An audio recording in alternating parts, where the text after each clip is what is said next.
Everyone, आज के हमारे लेक्चर में हमारा विषय है जालक तलों के मध्य अंतराल या स्पेसिंग बिटवीन लैटिस प्लेन्स को किस प्रकार से कैलकुलेट किया जाता है।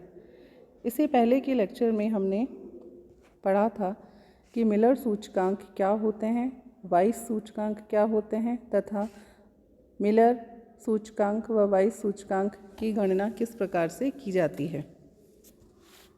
जालक तलों के मध्य अंतराल वास्तव में क्रिस्टल के समानांतर तलों के मध्य की दूरी होती है, जिसे कि DHKL द्वारा प्रदर्शित करते हैं। घनीय जालकों के लिए इसका मान निम्न व्यंजक के द्वारा हम दर्शाते हैं। DHKL = A divided by under root square H square plus K square plus L square. H, K और L A घन की भुजा है तथा DHKL प्लेन के मिलर अंक हैं, मिलर इंडिसेस हैं। इस व्यंजक के द्वारा विभिन्न घनीय समुदायों में जालक तलों के मध्य स्पेसिंग की, अंतराल की गणना हम कर सकते हैं। सबसे पहले हम देखते हैं सिंपल क्यूबिक लैटिस या सरल घनीय जालक। एक सरल घनीय जालक में तीन प्रकार के प्लेन होते हैं, जिन्हें हम 100 प्लेन, 110 प्लेन और 11 प्लेन के नाम से जानते हैं। जैसा कि इसमें आप देख रहे हैं 100 प्लेन जो कि केवल एक्स प्लेन को काट रहा है।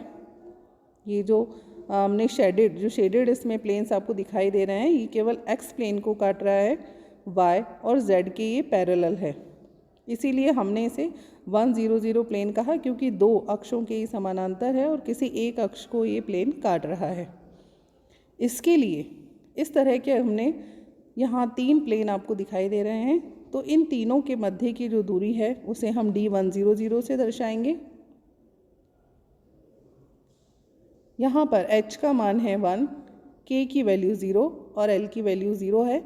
अतः इस प्रकार के समानांतर तलों के बीच की दूरी D100 will be equals to A under root square 1 square plus 0 square plus 0 square. जब हम इसे सॉल्व करते हैं, overall value is equals to A। इसी प्रकार से D110 प्लेन, जो कि एक्स अक्ष और वाई अक्ष को तो एकांक दूरी पर काटता है और जेड अक्ष के पैरेलल होता है, इसके लिए H = 1, K = 1 और L = 0 होगा। इस प्रकार के समानांतर तलों के बीच की दूरी इस फॉर्मूले से हम देंगे, कैलकुलेट करेंगे, जिसका मान आता है A/√2। इसी प्रकार से थर्ड प्लेन है 111 प्लेन। जैसा कि इस फिगर में हम देख रहे हैं कि इस प्रकार का प्लेन तीनों अक्षों को एकांक दूरी पर काटता है, एक्स, वाई और जेड अक्ष को एकांक दूरी पर काटता है। इसीलिए H, K, L तीनों का मान 1 के इक्वल होता है। अतः इसके लिए D111 का जो मान है वो A डिवाइडेड बाय √3 आता है।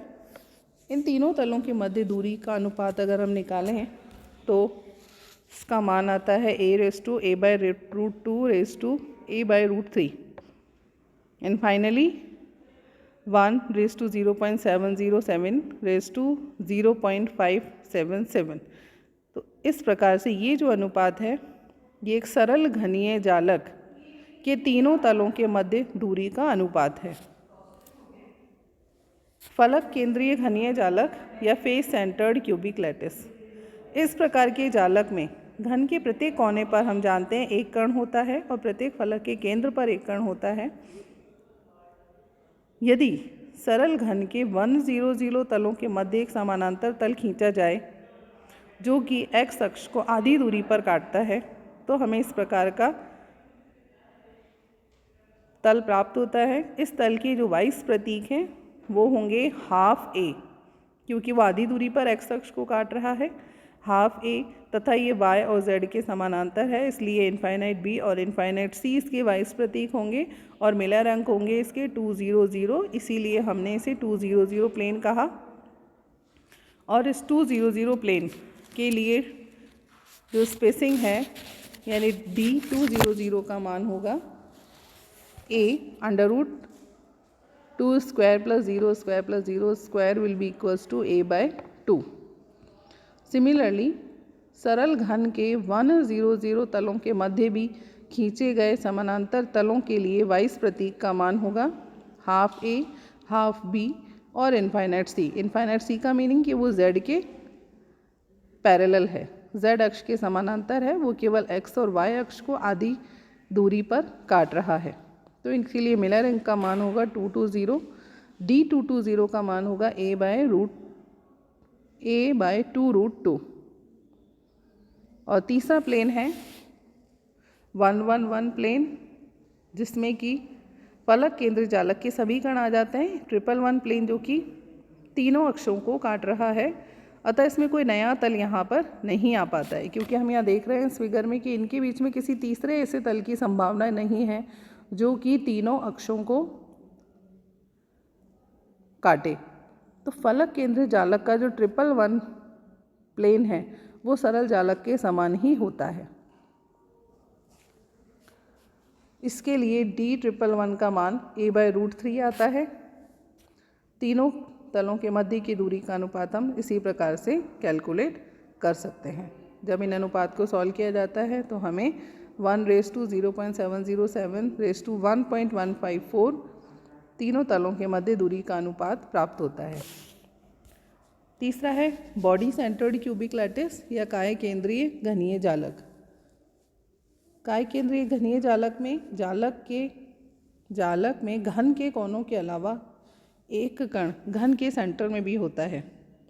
अतः जो सिंपल क्यूब है उसके 100 तलों के मध्य एक तल खींचा जा सकता है जो कि x अक्ष को आधी दूरी पर काटता है, लेकिन इस तल के वाइस प्रतीक होंगे half a, infinite b, infinite c और मिलर अंक होंगे 200। ये सिमिलरली जो फेस सेंटर्ड क्यूबिक लैटिस है उसी की तरह इसका मान भी a/2 हमें प्राप्त होगा। दूसरा प्लेन है 110 प्लेन। 110 प्लेन यानी सरल घन के इन तलों के मध्य खींचे गए समानांतर तल के वाइस प्रतीक होंगे हाफ a,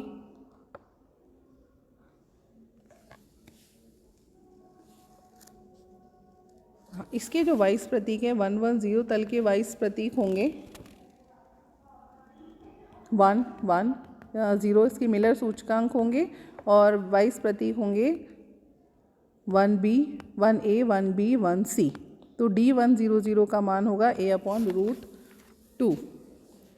सरल घन का जो 111 प्लेन है उनके मध्य समानांतर तल हम खींच सकते हैं, जैसा कि हम तीसरे वाले फिगर में देख रहे हैं कि इन तलों के मध्य में भी फिगर जो प्लेन है वो खींचे गए हैं और इनके वाइस प्रतीक का मान होगा हाफ a, हाफ b और हाफ c तथा इसी मिलर अंक का मान 222 होगा।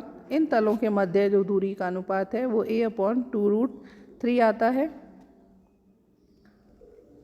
D222 का मान a/2√3 आता है और इन तलों के मध्य दूरी का जो अनुपात है वो हमें प्राप्त होता है 1:1.414:0.577।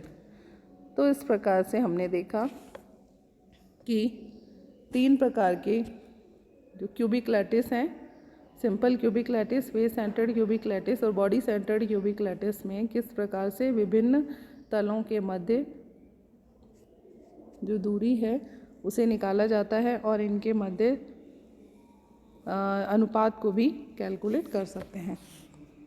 Thank you so much.